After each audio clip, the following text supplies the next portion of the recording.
¿Qué tal amigos? Soy Ferney. Hoy continuamos con la segunda parte de nuestros 20 consejos antes de morir. Habíamos hablado en el video anterior de 10, vamos a hablar de los otros 10 consejos antes de morir. Como siempre vamos a hablar de un personaje y su consejo.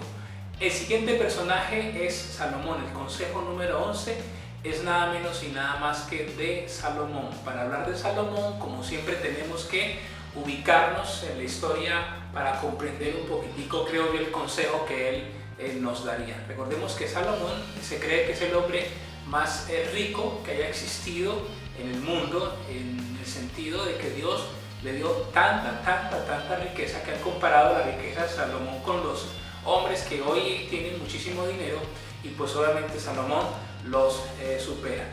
Salomón llega en un momento muy importante porque Salomón recibe el reino de su padre, de David, en paz, y entonces obviamente Salomón tiene la oportunidad de reconstruir, o mejor, de hacer el famoso templo de Salomón en un momento de paz, en un momento de mucha tranquilidad.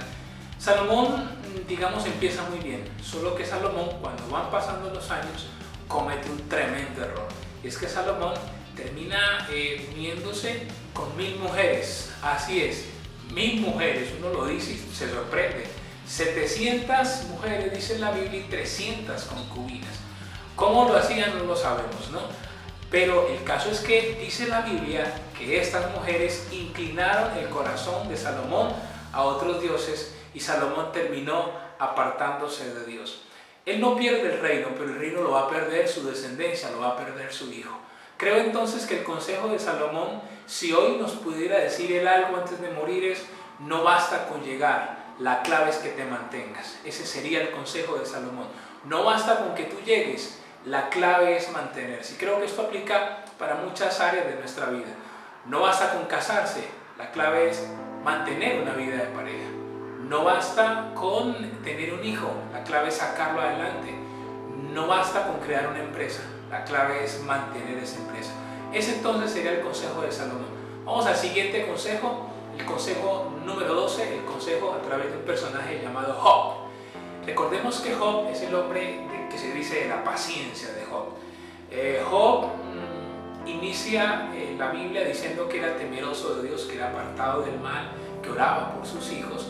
Solo que Job va a vivir algo tremendo, porque dice la Biblia que en un momento en el cielo hay un diálogo especial donde por alguna razón Satanás tiene acceso y tiene la oportunidad de hablar con Dios.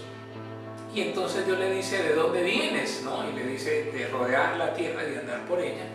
Y es entonces donde Dios le dice a Satanás: ¿no has visto a mi siervo Job, temeroso de Dios y apartado del mal? Satanás le dice: pues es como él no te va a temer, si es que tú lo proteges a él, tienes guardada su familia, tienes guardados sus bienes, pero si le quitas eso, pues él va a blasfemar de ti en tu cara. Dios le dice a Satanás: está bien, te voy a dar permiso para que le hagas daño, pero no le vas a quitar la vida, y te vas a dar cuenta que él va a seguir confiando en mí. Así es, acto seguido, Satanás tiene el permiso para hacerle daño a Job. En un día, Job lo pierde absolutamente todo. Pierde sus bienes, pierde su ganado, pierde su riqueza, pierde sus hijos. Y como si fuera poco, la esposa le dice: ¿usted todavía sigue creyendo en Dios? ¿Por qué no maldice a ese Dios y se muere? ¿Qué tal la esposa, no? Y es entonces donde Job, obviamente, entra en un momento muy difícil. Luego vienen 3 amigos que en lugar de apoyarlo le dicen: es Job, yo creo que usted tiene la culpa. ¿Cuál es la gran crisis de Job? La gran crisis de Job es que él ve que pasan los días y que Dios no responde. Más adelante, al final del libro, Dios le habla a Job, Dios le dice a Job que no lo ha dejado, pero creo que ahí está la clave de esta enseñanza. ¿Cuál sería entonces el consejo de Job antes de morir? Creo que el consejo de Job sería: a veces Dios guarda silencio. A veces tendrás que enfrentar el silencio de Dios. El silencio de Dios tiene que ver con que a veces tenemos que enfrentar situaciones como una enfermedad en la cual le clamamos a Dios y no mejora, una situación personal que no mejora en nuestra vida, en la vida de pareja o con los hijos, una situación financiera en la cual por algún momento y por alguna situación que estamos viviendo y no percibimos que Dios contesta. Creo que ese sería el consejo de Job. Dios a veces va a guardar silencio, pero ese silencio no es para siempre. Él te va a responder. Vamos con el consejo número 13, vamos a hablar de Jeremías. Jeremías es uno de los profetas importantes en la Biblia.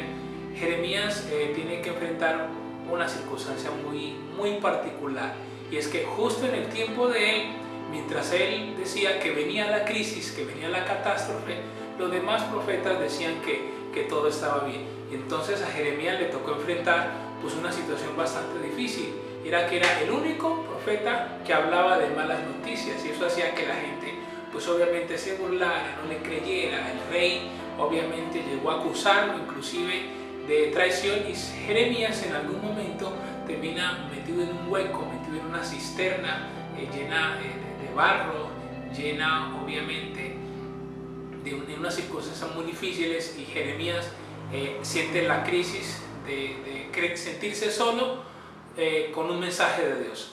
Y creo que el consejo entonces de Jeremías, ¿cuál sería? En algún momento te vas a quedar solo, en algún momento solamente vas a tener el escrito está, no vas a tener nadie más, no vas a tener nada más, y tienes que seguir adelante. Vamos con el siguiente consejo, vamos a hablar de Daniel. Daniel es un personaje también muy importante en la Biblia. Para hablar de Daniel tenemos que ubicarnos en la historia. Recordemos que Babilonia decide atacar el reino de Judá. Lo ataca y se lleva cautivo, pues obviamente, a todos sus habitantes, y en esos habitantes que son llevados cautivos pues es llevado Daniel. Daniel es llevado a Babilonia. En Babilonia sucede algo muy particular, y es que el rey Nabucodonosor decide que algunos de sus esclavos, digamos a los más hermosos, a los de mejor semblante, a los más capaces que los observaran, los llevaran al palacio y los prepararan obviamente para ser parte del palacio. Solo que esa preparación era muy tremenda, porque esa preparación era la Academia Pagana de Babilonia. La Academia Pagana de Babilonia decía que había que estudiar, imaginémonos, hechicería 1, hechicería 2, brujería 1, brujería 2, paganismo. Y entonces pues Daniel se encuentra con todo eso, y además de eso un día le dicen: esta es la comida que ustedes tienen que comer, esta es la comida del rey, es la comida que ustedes tienen que comer. Y entonces Daniel toma una decisión. Daniel dice: yo no voy a comer esa comida. ¿Cuál sería entonces el consejo de Daniel? Creo que el consejo de Daniel sería: no te contamines con la comida del rey. Y no te contamines con la comida del rey hoy quiere decir no te contamines con aquellas cosas que el mundo te presenta como buenas, como agradables, como que tienes que tenerla para que tu vida tenga sentido. De pronto, si no tienes tal marca de ropa, si no estás en estatus, si no tienes determinados amigos, entonces obviamente no hace parte de lo que el mundo demanda. No, Daniel nos enseña todo lo contrario. No te contamines con aquello que le hace daño a tu vida espiritual, con aquello que le hace obviamente daño a tu